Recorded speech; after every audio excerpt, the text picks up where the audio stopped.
None of those sources come from antiquity. So you won't find a singular source before 200 AD. You won't find one source before 200 AD that talks about some kind of pagan worship that resembles Christmas. It doesn't exist.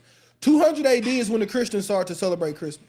You won't find a source from before the believers in Christ celebrated that talks about the pagan traditions that happened. It's only after. It's only after. And I did it myself. I used to believe the same thing. Yeah, the Christmas tree is a Lutheran thing.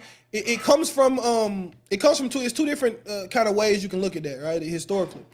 One way is they used to have these things during this time of year, during the Christmas time of year, before there were ever Christmas trees associated with Christmas.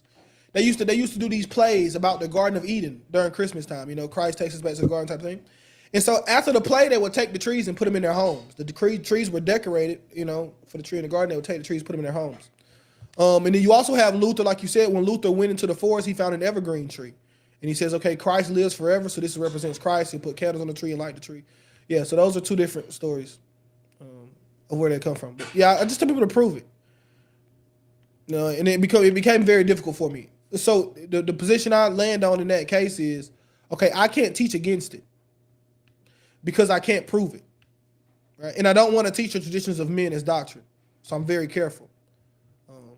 You know, if I can't prove it, I don't try not to teach it.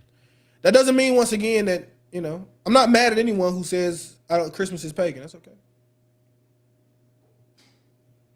I would just ask you for the sources. I mean, I'm willing to take them. I'm willing to listen. If you have the like pre-200 AD sources about some kind of like a pre-200 AD writer that writes about these things, I'm willing to listen to them. I'm not opposed to being wrong. I just couldn't find them myself. I looked very hard because I was very strong against Christmas. I used to call the Christmas tree Nimrod's phallus. I was very heavily against Christmas, very heavily. I mean, I used to preach against it heavily. But I couldn't find the sources. But I'm not like stuck on it, right? So if someone were to present the sources to me, I would look at them and take a look at them. But they need to be from writers pre-200. Right? Like the writer of the source needs to be pre-200. I got you. God bless you.